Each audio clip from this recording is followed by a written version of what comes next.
1999 Indian airplanes ഹൈജാക്കും 2001 Indian parliament അറ്റാക്കും അതിൻ്റെ തുടർച്ചയെന്നോണം 2010 മുതൽ 2017 വരെയുള്ള കാലഘട്ടത്തിൽ ഇന്ത്യ ശരിക്കും പാകിസ്ഥാനിലെ ലേറ എന്ന സ്ഥലത്ത് നടത്തിയ സ്പൈ ഓപ്പറേഷൻസുകളുണ്ട്.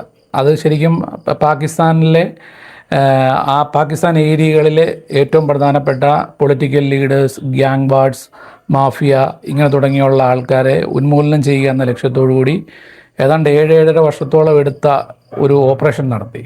ആ ഓപ്പറേഷൻ്റെ ഏറ്റവും പുതിയ പുനർനിർവചനമാണ് ആദിത്യദർ സംവിധാനം ചെയ്ത ദുരന്തർ എന്ന സിനിമ. ശരിക്കും ഇത് 7 വർഷത്തോളം എടുത്തു എന്ന് പറഞ്ഞു. സ്വാഭാവികമായിട്ട് സിനിമയ്ക്ക് ലെങ്ത് കൂടുക സ്വാഭാവികം. ഒരു 3.5 മണിക്കൂർ അടുത്ത് തന്നെ സിനിമയുണ്ട്. ഈ ആദിത്യദറാണ് ഡയറക്റ്റ് ചെയ്തിരിക്കുന്നത്. ഉറിയുടെ ഡയറക്ടറാണ്. പ്രിയദർശൻ്റെയൊക്കെ ശരിക്കും സ്ക്രീൻ പ്ലേ റൈറ്ററായിരുന്നു. തേസിൻ്റെയും അതുപോലെ തന്നെ ആക്രോഷിൻ്റെയൊക്കെ സ്ക്രീൻ പ്ലേ അല്ല, ഡയലോഗ് റൈറ്ററായിരുന്നു. അപ്പോൾ ആദിത്യദർ ഉറിക്ക് ശേഷം പിന്നീട് ഈ പേട്രിയോട്ടിസം പോലെയുള്ള സിനിമകളിലേക്ക് പിന്നീട് വരികയാണ് ഉണ്ടായത്. പക്ഷേ ഇപ്പോൾ ദുരന്തർ എടുക്കുകയാണെങ്കിൽ ഇതിൻ്റെ ഒരു 2 പാർട്ട് സീരീസായിട്ടാണ് അവർ പറഞ്ഞിരിക്കുന്നത്. ഇപ്പോൾ ഇതിൻ്റെ ആദ്യ ഭാഗമാണ് ഇപ്പോൾ നിലവിൽ വന്നിരിക്കുന്നത്. ഇതിൻ്റെ ക്യാരക്ടേഴ്സിൻ്റെ ഫീലിങ്സ് പിടിച്ച് ചെയ്യുക എന്നുള്ളത് ഡയറക്ടറിൻ്റെ ഒരു പ്രത്യേക സ്കില്ലും കാര്യം. അദ്ദേഹം തന്നെയാണ് ഇതിൻ്റെ സ്ക്രീൻ പ്ലേയും സ്റ്റോറിയും മറ്റെല്ലാ വിഭാഗവും കൈകാര്യം ചെയ്തിരിക്കുന്നത്. അതുകൊണ്ട് അദ്ദേഹത്തിന് ആ ഒരു മാക്സിമം അതിൻ്റെ ഒരു എഫേർട്ട് കൊടുക്കാൻ അദ്ദേഹത്തിന് സാധിക്കുന്നുണ്ട്. വികാസ് നൗലാക്കിയാണ് അതിൻ്റെ ക്യാമറ കൈകാര്യം ചെയ്തിരിക്കുന്നത്. പ്രത്യേകിച്ച് അദ്ദേഹത്തിൻ്റെ ഇമ്മേഴ്സീവായിട്ടുള്ള വിഷ്വൽസും അതുപോലെ തന്നെ അതെങ്ങനെ പ്രേക്ഷകരിലേക്ക് ക്യാപ്ചർ ചെയ്ത് വരുമ്പോൾ ഉണ്ടാകുന്ന ഇമോഷൻസും ഒക്കെ പിടിക്കാൻ അത് നന്നായിട്ട് സാധിക്കുന്നില്ല. അതുപോലെ എഡിറ്റർ ശരിക്കും ശിവകുമാർ പണിക്കറാണ് കൈകാര്യം ചെയ്തിരിക്കുന്നത്. ശിവകുമാർ പണിക്കറിൻ്റെ വർക്ക് എന്ന് പറയുന്നത് ശരിക്കും ഈ ക്യാരക്ടർ ഓറിയൻറ്റേഷൻ ഉണ്ട്. അതായത് ഈ 2-3 ക്യാരക്ടേഴ്സൊക്കെ വരുന്ന സീക്വൻസുകൾ, പ്രത്യേകിച്ച് ഇത് കൂടുതലും ഡയലോഗ് ബേസ്ഡ് ഫിലിമാണ്. ഡയലോഗ് ബേസ്ഡ് ഫിലിംസുകളിൽ അവർ കണ്ടിന്യൂറ്റിയിൽ അത് കൃത്യമായി അത് പിടിച്ചിട്ടുണ്ട്. പുള്ളിയുടെ എഡിറ്റിംഗ് ഒക്കെ നന്നായിട്ട് വന്നിട്ടുണ്ട്. പിന്നെ ശരിക്കും ഇതിനകത്ത് ഒരു ഫയർ ബ്രാൻഡ് ആളെന്ന് പറഞ്ഞു കഴിഞ്ഞാൽ ഇതിൻ്റെ മ്യൂസിക് ഡയറക്ടറാണ്. കാര്യം ഇതിൻ്റെ ശാശ്വത് സച്ദേവാണ്. ശാശ്വത് സച്ദേവ് ശരിക്കും ഈ സിനിമയെ എലവേറ്റ് ചെയ്യാവോ അത് എവിടം വരെ പുള്ളി ശരിക്കും നമ്മുടെയൊക്കെ ഭാഷയിൽ പറയുകയാണെങ്കിൽ പുള്ളി പൊളിച്ചടിക്കുകയെന്ന് പറയണം. കാര്യം അദ്ദേഹമാണ് ഈ സിനിമയുടെ ഒരു ഈ ഏറ്റവും 25-26ഓളം ആർട്ടിസ്റ്റുകൾ, അതായത് വിവിധ മേഖലകളിലുള്ള, ഇപ്പം അർജിത് സിംഗ് തൊട്ട് ഹനുമാൻ കൈൻ്റെ, ദിൽജിത്ത്, അങ്ങനെ പലരും ഇതിനകത്ത് വർക്ക് ചെയ്തിട്ടുണ്ട്. എന്തൊക്കെ ഈ സിനിമയ്ക്ക്. അതുപോലെ തന്നെ പാട്ടുകളൊക്കെ വന്നിരിക്കുന്നത് നന്നായിട്ടാണ് വന്നിരിക്കുന്നത്. ഇതിനൊക്കെ അപ്പുറം ഈ സിനിമയുടെ കഥ എന്ന് പറയുന്നത് ശരിക്കും ഈ പറഞ്ഞ പോലെയാണ്. ഈ കഥ ഏറ്റവും ഭംഗിയായി വന്നിരിക്കുന്നത് എവിടെയാണെന്ന് വെച്ച് കഴിഞ്ഞാൽ, സാധാരണ നമ്മളിങ്ങനെയൊക്കെയുള്ള ടെററിസം ബേസ് ചെയ്ത സിനിമകളിൽ എപ്പോഴും ബോർഡർ ടെററിസം ഒക്കെ ആണെങ്കിലും കൂടുതൽ ഇന്ത്യ നടക്കുന്ന കഥയായിട്ടാണ് എപ്പോഴും എടുത്തു പറയുക. പക്ഷേ ഇതങ്ങനല്ല. ഇത് ശരിക്കും പാകിസ്ഥാനിൽ ഇതിൻ്റെ ഒരു ശരിക്കും ടെറൈൻ സെറ്റ് ചെയ്തിരിക്കുന്ന പാകിസ്ഥാനാണ്. അതായത് പാകിസ്ഥാൻ്റെ ജിയോഗ്രഫിക്കലായിട്ടുള്ള എല്ലാ ഫീച്ചേഴ്സും നമുക്ക് ഇതിനകത്ത് കിട്ടുന്നുണ്ട്. അതുപോലെ അവിടുത്തെ പൊളിറ്റിക്കൽ പാർട്ടിയുടെ ഭാഗം, അതുപോലെ ടാസ്ക് ഫോഴ്സുകൾ, അതുപോലെ തന്നെ മാഫിയ, അല്ലെങ്കിൽ അങ്ങനെയുള്ള എല്ലാത്തിനെയും നമുക്ക് കൃത്യമായ ഫിക്സേഷൻ ഇതിൽ കൃത്യമായിട്ട് അവർ അടയാളപ്പെടുത്തിയിട്ടുണ്ട്. അപ്പോൾ ഈ ശരിക്കും ഈ സിനിമയുടെ ഒരു 70% പാകിസ്ഥാൻ്റെ ഒരു ഫ്ലേവർ തന്നെ നമുക്ക് കിട്ടുന്നുണ്ട്. അതിലേക്ക് എങ്ങനെ ഒരു സ്പൈ വരുന്നു എന്നുള്ളത് മാത്രമാണ് ഇതിനകത്തൊരു വേറൊരു ആംഗിൾ എന്ന് പറയുന്നുള്ളൂ.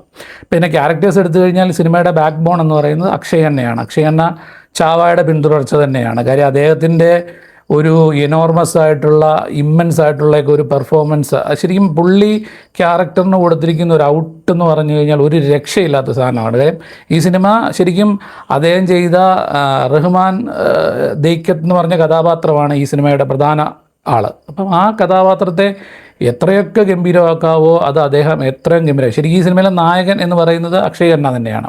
പിന്നീടാണ് ബാക്കിയുള്ളവരെല്ലാം വരുന്നത്. ഇപ്പോൾ അർജുൻ രാംപാൽ ചെയ്ത കഥാപാത്രമുണ്ട്. ശരിക്കും അതുപോലെ ഈ ക്യാരക്ടേഴ്സിന് അവരൊരു പ്രത്യേക സ്വഭാവ സവിശേഷതകളൊക്കെ കൊടുത്തിട്ടുണ്ട്. ഇപ്പോൾ അർജുൻ രാംപാൽ ചെയ്ത ക്യാരക്ടർ ശരിക്കും പറഞ്ഞു കഴിഞ്ഞാൽ ഒരു ബ്രൂട്ടാലിറ്റിയുടെ ഒരു ഏറ്റവും ഹെവി ആയിട്ടുള്ള ഒരു ഇതാണ്.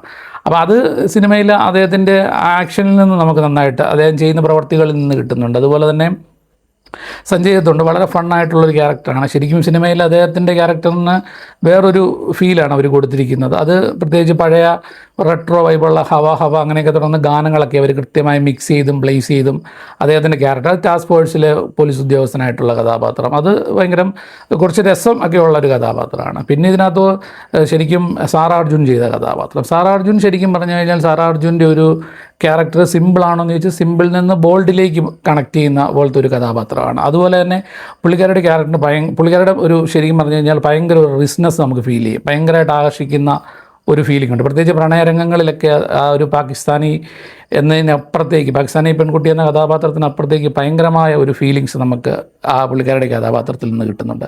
അതുപോലെ രൺവീർ സിംഗ് ചെയ്ത കഥാപാത്രം, ശരിക്കും രൺവീർ സിംഗിൻ്റെ ക്യാരക്ടറിൻ്റെ ഒരു പ്രത്യേകത എന്ന് പറഞ്ഞു കഴിഞ്ഞാൽ, ശരിക്കും നമ്മൾ ഇതിനു മുമ്പ് ഫ്ലാംബോയൻ ലുക്കൊക്കെയാണ് രൺവീർ സിംഗിൻ്റെ നമ്മൾ കണ്ടിട്ടുള്ളത്. പക്ഷേ അതിൽ നിന്ന് മാറി സൈലൻസ് രൺവീർ സിംഗിൻ്റെ കഥാപാത്രത്തിനെ ഭയങ്കരമായിട്ട് ഇവർ യൂസ് ചെയ്തിട്ടുണ്ട്. പ്രത്യേകിച്ച് സൈലൻസ് എന്ന് പറയുമ്പോൾ അറിയാമല്ലോ, സൈലൻസ് ഉള്ള ക്യാരക്ടേഴ്സിൻ്റെയൊക്കെ മൈൻഡ് സെറ്റിംഗ് എന്ന് പറഞ്ഞു കഴിഞ്ഞാൽ ഭയങ്കര ലൗഡായിരിക്കും.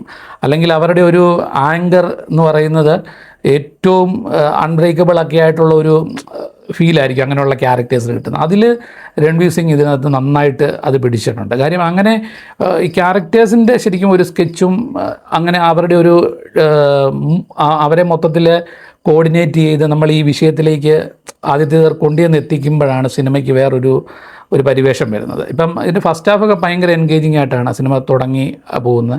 സെക്കൻഡ് ഹാഫിലാണ് ഇച്ചിരിയൊക്കെ കുറച്ച് പ്രശ്നങ്ങൾ നമുക്ക് തോന്നുന്നത്. അത് സിനിമയിൽ നിന്ന് കുറച്ചൊക്കെ അങ്ങോട്ടും ഇങ്ങോട്ടും മാറിപ്പോയതിന് ശേഷം വീണ്ടും കഥയിലോട്ട് വരുമ്പോൾ ഉണ്ടാകുന്ന ചില പ്രശ്നങ്ങളൊക്കെ ഉള്ളൂ. അതിനൊക്കെ അപ്പുറത്ത് നിർത്തിക്കഴിഞ്ഞാൽ ഇതിനകത്ത് കുറച്ച് സീൻസുകളൊക്കെ നമുക്ക് ഭയങ്കര രസമായിട്ട് തോന്നിയുണ്ട്. പ്രത്യേകിച്ച് ഇതിനകത്ത് അക്ഷയ് ഖന്നയുടെ പ്രധാന കഥാപാത്രത്തിന് അവർക്ക് ശരിക്കും ആ നാട്ടിൽ, അതായത് ഈ ലാരി എന്ന് പറയുന്ന സ്ഥലത്ത് അവർക്ക് പ്രത്യേകിച്ച് അവരുടെ ഒരു ഇമേജ് നഷ്ടപ്പെടുന്നു. പ്രത്യേകിച്ച് അവരൊരു മാഫിയ ഗ്യാങ് പോലത്തെയാണ്. അപ്പോൾ ശരിക്കും അത് പൊളിറ്റിക്കൽ ഇഷ്യൂസൊക്കെ ഉള്ള സമയമായതുകൊണ്ട് അവർ തിരിച്ച് അറ്റാക്ക് ചെയ്യേണ്ടെന്ന് വിചാരിക്കുന്ന ഒരു സമയത്ത് ഇങ്ങനെ നിൽക്കുമ്പോൾ രൺവീർ സിംഗ് പറയുന്നത് ഈ സമയമാണ് നമുക്ക് അറ്റാക്ക് ചെയ്താലേ നമുക്ക് നിലവിൽ നമ്മുടെ ഇമേജ് തിരിച്ചു പിടിക്കാൻ പറ്റും. അങ്ങനെ ഒരു എപ്പിസോഡ് അവർ ക്രിയേറ്റ് ചെയ്തിട്ടുണ്ട്. അത് ഇതിനകത്ത് ഉഗ്രനായിട്ട് അവർ എടുത്തു വെച്ചിട്ടുണ്ട്. അത് കിടില സീനാണ്. അതുപോലെ തന്നെ പിന്നൊരു സീന് ഈ ഇവരുടെ ഇപ്പം അക്ഷയനെ ചെയ്ത ക്യാരക്ടറുണ്ട്, അതായത് റഹ്മാൻ ദീക്കത്തിൻ്റെ അവരുടെ പാർട്ടി, അതായത് PAP എന്ന് പറയുന്ന പാർട്ടി ശരിക്കും നിലവിലുള്ള അവിടുത്തെ പാർട്ടിയായിട്ട് കൊളാഷ് ചെയ്യുന്ന ഒരു ലേന സമ്മേളനം എന്നൊക്കെ പറയുന്ന സീനുണ്ട്.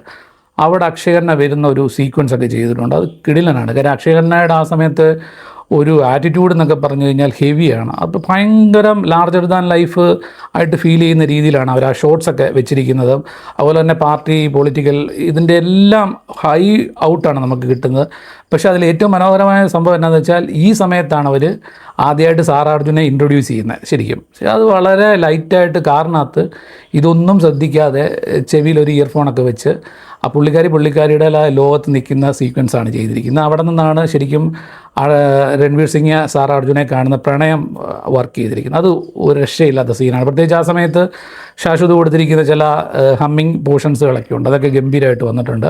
അതുപോലെ പിന്നീടൊരു സീൻ ശരിക്കും മുംബൈ അറ്റാക്ക് നടക്കുന്ന സീക്വൻസ് ഉണ്ട്. നമ്മൾ ഇന്ത്യയിൽ മുംബൈ അറ്റാക്ക് നടക്കുന്ന സീക്വൻസ് എടുത്ത് വെച്ചിട്ടുണ്ട്. അത് ശരിക്കും പാകിസ്ഥാനിലിരുന്ന് ഇവർ TV കണ്ട ശരിക്കും ഇത് ആസ്വദിക്കുന്ന എന്ന് വെച്ചാൽ ശരിക്കും നമ്മളിവിടെ ഈ ക്രിക്കറ്റൊക്കെ കണ്ട് ചിലപ്പോൾ ആസ്വദിക്കുക എന്ന് പറയുന്ന പോലെ നമ്മുടെ നാട്ടിൽ നടക്കുന്നൊരു വിഷയത്തെ അവരവിടെ ഇരുന്ന് ശരിക്കും അതിൻ്റെ വേറൊരു വേർഷൻ നമുക്ക് കാണിച്ചു തന്നു. ശരിക്കും അതൊരു ഭയങ്കരമായി ഫീൽ ചെയ്യുന്ന സീനാണ്. രൺവീർ സിംഗ് ഓൾറെഡി ഇവിടെ ഉള്ളപ്പോൾ തന്നെ അങ്ങനെ ഒരു സീൻ അത് ക്രിയേറ്റ് ചെയ്യുമ്പം പുള്ളിയുടെ ഒരു മൂഡൊക്കെ അവർ സെറ്റ് ചെയ്തിരിക്കുന്നത് ഭയങ്കര രസമായിട്ട് തോന്നി. അതുപോലെ ശരിക്കും ഈ സിനിമയുടെ ഒരു ലെങ്താണ് എല്ലാവരും ഒരു പ്രശ്നമായിട്ട് പറയുന്നെങ്കിലും അതൊരു വലിയ പ്രോബ്ലം ഒന്നുമല്ല. കാര്യം എന്നാന്ന് വെച്ച് കഴിഞ്ഞാൽ ഇത് ഇത്രയും സമയം എടുത്തുള്ള ഒരു ഓപ്പറേഷൻസൊക്കെ ആകുമ്പം ഇത് സെറ്റ് ചെയ്യാൻ എടുക്കുന്ന സമയം ഒരുപാട് കൂടുതലായിരിക്കും. പ്രത്യേകിച്ച് ഇത്രയും നാളുകളൊക്കെ എടുത്താണ് ഒരിടത്ത് പോയി താമസിച്ച് അതിൻ്റെ ഒരു കണ്ടിന്യൂറ്റി അത് ഫോളോ അപ്പ് ചെയ്ത് അങ്ങനെ ആ വിഷയത്തിലൊക്കെ നമ്മൾ ഇറങ്ങി ചെല്ലണമെന്നുണ്ടെങ്കിൽ എടുക്കുന്ന സമയം ഒരുപാട് കൂടുതലാണ്. അപ്പം ആ രീതിയിലൊക്കെ നോക്കുമ്പോൾ സ്വാഭാവികമായിട്ടും ഇത് നമുക്ക് വലിയ പ്രശ്നങ്ങളൊന്നും തോന്നുന്നില്ല. തീർച്ചയായിട്ടും ഇത് തിയേറ്ററിൽ ആസ്വദിക്കാവുന്ന സിനിമയാണ്. കാര്യം ഇതിൻ്റെ ടെക്നിക്കൽ സൈഡ് ഒക്കെ വൺ ഓഫ് ദ ബെസ്റ്റാണ്. ഒരു നമുക്ക് നല്ല തിയേറ്ററിൽ നല്ല ക്വാളിറ്റിയിൽ കാണുക, എന്നാലേ കാര്യം ഈ സിനിമ ആസ്വദിക്കാൻ പറ്റുള്ളൂ. കാര്യം പ്രത്യേകിച്ച് ഇതിൻ്റെ മ്യൂസിക് സ്കോറൊക്കെ ഹെവിയാണ്. പ്രത്യേകിച്ച് BGM സെറ്റ് ചെയ്തിരിക്കുന്നത്, അതുപോലെ പാട്ടുകൾ വന്നിരിക്കുന്നത്, അതുപോലെ വിഷ്വൽ ക്വാളിറ്റി, അങ്ങനെ ഏത് രീതിയിൽ നോക്കിയാലും നല്ലതാണ്. ലെങ്ത്തിൻ്റെ ഒരു ചെറിയ പ്രശ്നമേ ഉള്ളൂ. അല്ലാതെ നോക്കിക്കഴിഞ്ഞാൽ ദുരന്തർ തീർച്ചയായും പ്രേക്ഷകർക്ക് ആസ്വദിക്കാവുന്ന ചിത്രമാണ്. ഇത് OTTക്കൊന്നും വെക്കേണ്ട കാര്യമില്ല, തിയേറ്ററിൽ തന്നെ നിങ്ങൾ തീർച്ചയായിട്ടും കാണുക. അതുപോലെ ചാനൽ ഇഷ്ടപ്പെട്ടാൽ സബ്സ്ക്രൈബ് ചെയ്യുക. കൂടുതൽ വീഡിയോകളുമായി ഇനിയും വരുന്നതായിരിക്കും. Thank you.